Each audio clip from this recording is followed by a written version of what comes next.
ছুটির দিনে যদি এরকম টাইপের একটা রেসিপি হয় তাহলে তো জমে ক্ষীর হয়ে যায়, তাই না বলেন? আজকে কিন্তু মজাদার তেলাপিয়া মাছের ফ্রাই করেছি। আমাদের কিন্তু সবার এই ফ্রাইটা অনেক পছন্দ।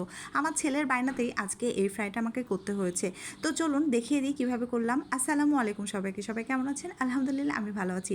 আমি আজকে যে স্টাইলে তেলাপিয়া মাছটা ফ্রাই করেছি, যদি এই স্টাইলে করতে পারেন তাহলে আপনার তেলাপিয়া মাছটা কোনো দিনও ড্রাই হয়ে যাবে না। আমি কিন্তু একদম সফট এবং জুসি জুসি একটা ফ্রাই করে ফেলেছি। তো চলুন কীভাবে করছি দেখিয়ে দিই। তো এই জন্য প্রথমে আমি তেলাপিয়া মাছ ফ্রোজেন থেকে ছিল সেখান থেকে বের করে আমি ওয়াশ করে নিব, এবং আমি এটা খুব সুন্দর করে ওয়াশ করে নিচ্ছি। আমার এই কাটাটা বাজার থেকেই কাটা ছিল, দ্যাটস ওয়াই এরকম টাইপের ছিল। আমি যদি বাসায় কাটতাম তাহলে একটু অন্য স্টাইলে কাটতাম, মানে মাথার উপর থেকে ময়লাটা বের করে পেটটা আর কাটতাম না। আপনারা চাইলে ওরকমভাবে কাটতে পারেন।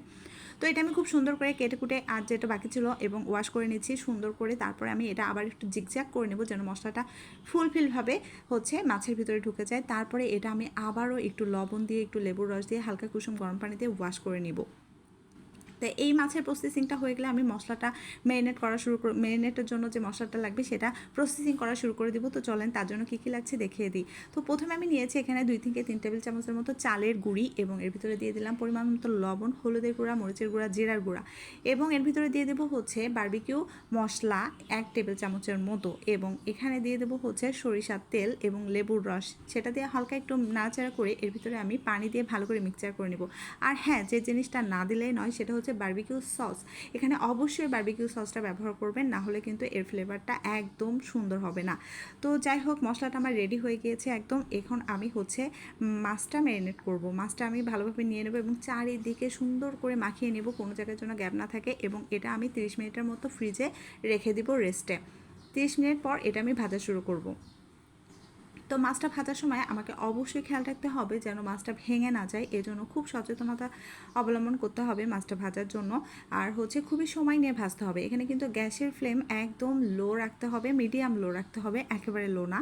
কারণ আপনি যদি হাই হিটে এই মাছটা ফ্রাই করেন তাহলে কিন্তু আপনার মাছের উপরে পাটটা হবে কিন্তু ভিতরে একদম কাঁচা থেকে যাবে। তো এটা একটু সময় নিয়ে করতে হবে, ধৈর্য নিয়ে করতে হবে যেন মাছটা না ভাঙে। আমি দেখেন কিভাবে করছি, এবং ভিতরে তেলটা উঠিয়ে দিচ্ছি যেন চারিদিকে তেলটা চলে যায়, এবং আমার ভাজাটা অনেক টেস্টি হয়।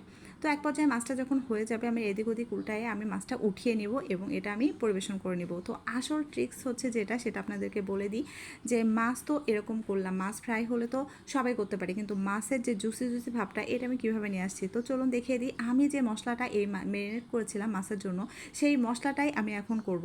মশলাটার ভিতরে কিন্তু আমি আরও কিছু মশলা অ্যাড করেছি। এখানে দিয়েছি 1 টেবিল চামচের মতো পেঁয়াজ বাটা, 1 চা চামচ দিয়েছি রসুন বাটা, এবং 1 চা চামচ টমেটো সস, 1 চা চামচ আদা বাটা। ঠিক আছে, এই মশলাগুলো কিন্তু আমি মাছের ভিতরে আগে অ্যাড করিনি, কারণ এই মশলা দিয়ে যদি আমি আগে অ্যাড করতাম তাহলে আমার মাছটা একদম পুড়ে যেত, তেলটা আপনি দেখতেই পেতেন একদম পোড়া পোড়া হয়ে যেত। আমি এই মশলাটা এখন নিয়ে গ্রেভি করে নিলাম। এই যে সেই মশলাটা গ্রেভি নিয়ে আমি চলে আসছি, এবং এই যে অবশিষ্ট মশলাটা আছে সেইটা আমি কি করছি, মাছের উপরে দিয়ে দিচ্ছি খুব সুন্দর করে। এতে কি হচ্ছে, আমার মাছটা একদম জুসি জুসি সফট হয়ে যাবে এবং খাইতে আরও টেস্টি হবে। আজকের রেসিপি কেমন লাগলো অবশ্যই জানাবেন। আল্লাহ।